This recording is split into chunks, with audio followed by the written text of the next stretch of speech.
how valuable is it to have people like you with lived experiences be in these communities, conversating with these teens?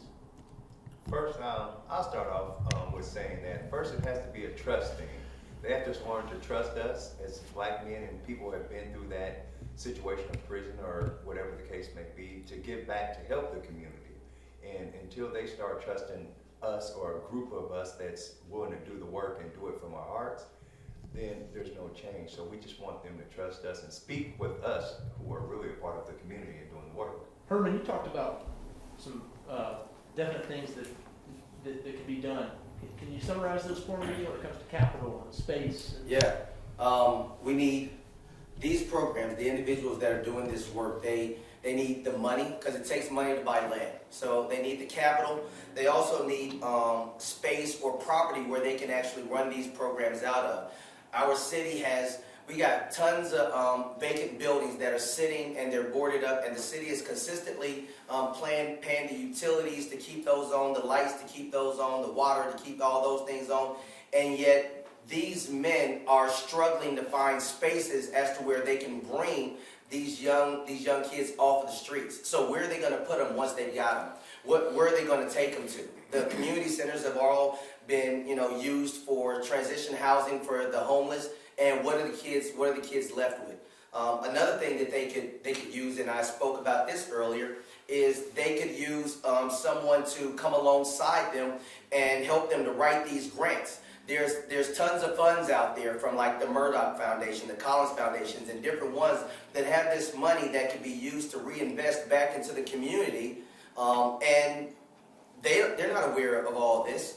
So they could use somebody that could help them come in and write these grants. Then they could probably use someone to support, and I shouldn't even say they could use someone, because they actually have the skill set within their network of people to help them do the reporting, to actually help them do the give back to the different organizations on what we've done, how it's working. But they need, going back to the beginning, the capital, so that we're paying those individuals the same thing that we're paying somebody else, and this is how we keep feeding ourselves. So we need capital, we need property, we need access to larger amounts of funds, and then we need time to actually do the work, because it's not going to happen overnight. The first year is not going to be boom, everybody is great and no one's doing it anymore. It's going to take 3 to 5 years in order to get established and get off the ground, and they need the time to be able to prove that the program can actually work. Alan, you mentioned something about empowerment. Why is that so important? I say that's important because in my eyes, from coming from the walk that I walk, nobody wants to be, in a gang. Nobody wants to be in the cycle of gang violence, and everybody's looking for an opportunity to get out. There's not a person like that wants to do what they wake up and do every day. So and with that comes, you have to empower them, or they have to empower themselves more, so I should say. And it's like you plug into a source of some sort, and if you unplug that, you have to be able to plug it into something that's powerful as it or more. And that's where a lot of the disconnect comes from, because they're being identified themselves as something, one entity that's spinning off as negative, but you're trying to plug them into something, if it's not positive, it's not going to work. So they got to empower themselves, and I believe most of that comes from within, but it's going to it's going to be a whole collective to work out. What can you guys provide these communities that is not necessarily being provided right now? Support. I would say support. I would say teamwork. Pastor Herman, he does a good job here with Sunday services, with sharing a message, not just even religiously speaking, but just community speaking. Because of Michael Fester, because of Rob Richardson, I went to many different facilities in the Department of Corrections, but they never had programs designed strictly for people of African descent.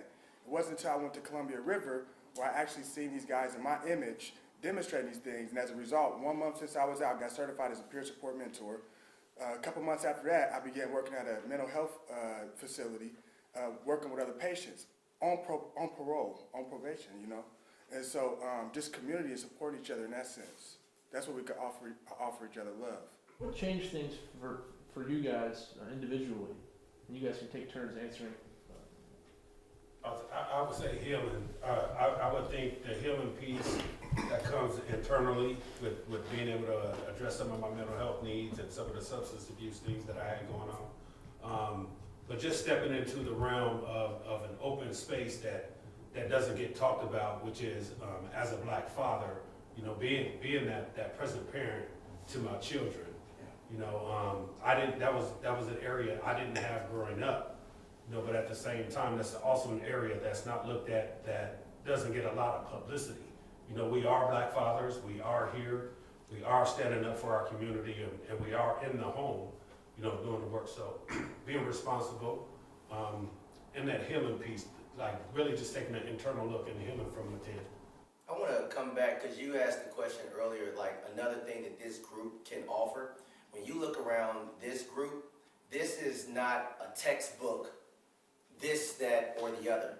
What they offer is the lived experience of the families and the individuals that they are targeting, that they're going after. They're going back to, if they do a demographic report, they're going back to the same people, the same areas, the same neighborhoods, the same families that, you know what I'm saying, that they know very well. So they're not talking about something that they heard. They're not talking about something that they read in a book. This is a lived experience, but they're also talking about it from the perspective of not just a survivor, but someone who's actually overcame the issue. So they're speaking into it from a perspective of, not only do I know where you're at, but I know how to get out of where you're at. And I've got the support group around me, the support structures around me to help me stay out. Because it's not enough to get out. It's imperative that we stay out. And they got a network of peers who all come from the same place, the same life. And the thing that they all have in common is that they're all working hand in hand daily to stay out of that life and to pull as many people out as they can, because everybody, they're black fathers, and they're going back to reach black sons that they're calling their sons that aren't even their sons, but they're their sons because as a black father I have an obligation to this young man, because I want somebody to do the same thing for my son when they see my son out there. And I want somebody to do the same thing for his son that I'm doing. So we're doing this, taking on our going back to our village, you know what I'm saying, truly being a village and offering our lived experience and our lived expertise to try to help the next generation. Do you feel like our city, county, and state don't value that lived experience enough and then empower the people with that lived experience? Absolutely not. I think they downplay it and they try to spin it off to something else. And to piggyback off what my brother said, to me, this group is in myself mainly. I mean, not mainly, also. These is all beacons to everybody that we identify. What we give, what the city's not, what we can bring, what the city isn't, is a familiar face. And we are the proof of, if you stay the course and you stay down, you can do it. That's what Rob was for me. That's what Mike is for me. That's what he is from everybody is, in some shape, form, and fashion. And then when I take everything that they poured into me, and I pour it into the people that's ready to be listened, to be heard, that's ready for that hand. That's what we bring. We bring a familiar face, and we are proof in the pudding that it can work if y'all let us work it. Pastor Rob, you clearly have a heart for this. Mm-hmm. It's no understatement that our society views people who've been in that system through that lens for their entirety of their life. How important is it that the community at large change their perspective about people with lived experiences and instead see the value they can provide to society? Well, it's ultimately important. The main core of the existence of trying to make change is acknowledging that it needs to be done. And I think that sometimes you can do something so long for a rhythm that you realize that you don't understand that it's out of rhythm. In other words, I have not run into men that didn't believe in right. They just haven't faded it. They have not indulged it for it to pay off for them. But until they see the light of someone of understanding, because they have so much more to give, as everyone has said, that the fact of it is being familiar. You know, it's under almost, I've been tied to about 80 funerals, and a lot of them have been gang related. But I've had folks that left here calling me pops. And as you said, no, I wasn't their real daddy, but I was all the daddy they had. And we closed that way. So what I'm saying is that the fact that when we talk to go in the depths of, again, as Mike said, and what we continue to say, that all parallels itself by trust. And once you feel the appetite of cleaning up something, or you feel the appetite of engaging in something, because you can give and not love, but you can't love and not give. And hurt people. So we certainly understand that you got to get to the repair shop to fix the dents in the hearts. And that becomes about close competition and close communication. So yeah, it certainly makes a difference. I don't think nothing's larger than a man can do than when he feels he's helping salute or usher another person into another way of life. One of the values of that lived experience is that you can go to these schools and see yourself in some of these people. Can you just speak about that and how your lived experience allows you to see people that someone like me necessarily wouldn't see? Well, it's what I've been through. God has changed my life, of course. But I've been through, I was that little kid or that young man that had no guidance because my father was not there. And so I can see it in another individual, another kid, and I can try to address it and help him through that situation. Like a lot of these men here that's sitting with us today, and there's more. They have lived that situation, been through that, and so they can identify the next them, or they can see some of the things that individual is doing, and what he's going through at home and school, and the peer pressures that he has. So when we can identify that kid is willing and open to speak with us because he knows that we come from that same place, that same situation. And then if we can show him a different direction to go, doesn't mean that he's going to take that direction, but we can show him, and not just show him, be there with him. And then he knows he can confide in us, and he can understand, well, these guys have been through it, they've made it out, and we are living. So then he can have a thing in his mind to say, hey, change does work, and he'll try to work that situation the best that he can.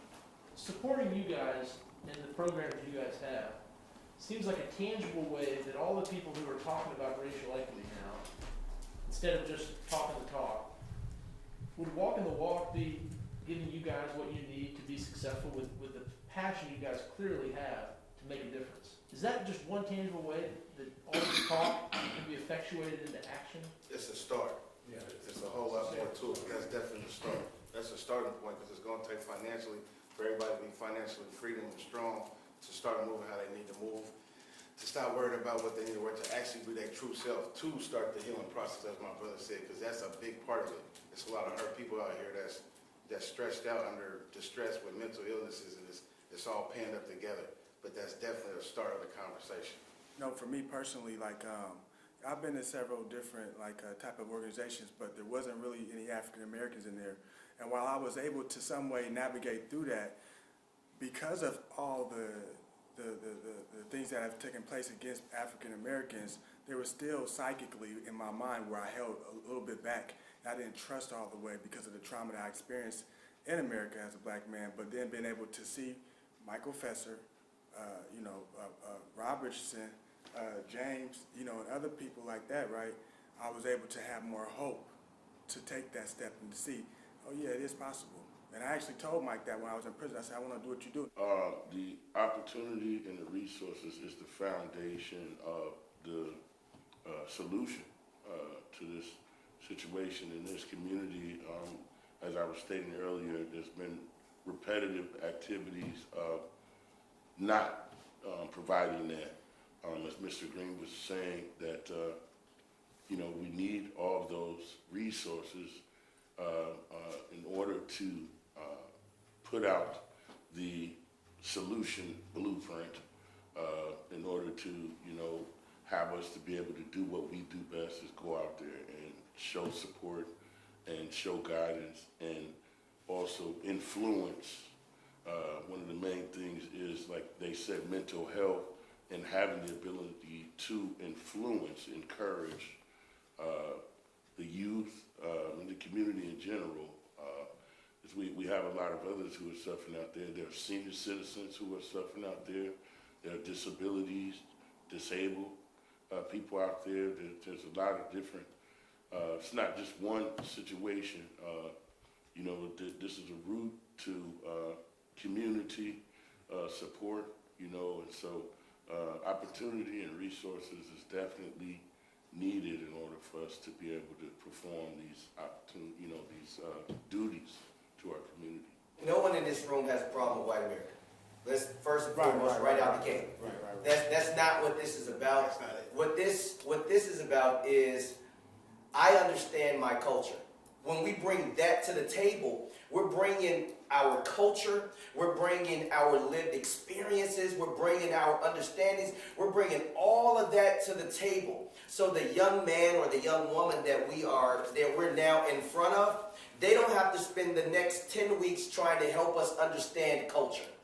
They don't have to spend the next 5 weeks helping us understand what it was like to grow up without a father in the home. They don't have to spend the next 3 weeks trying to help us understand what it was like to have a father in the home and then the father that was in the home not be present, because even that is an issue. And so they don't have to explain that, because our lived experiences, we relate to you.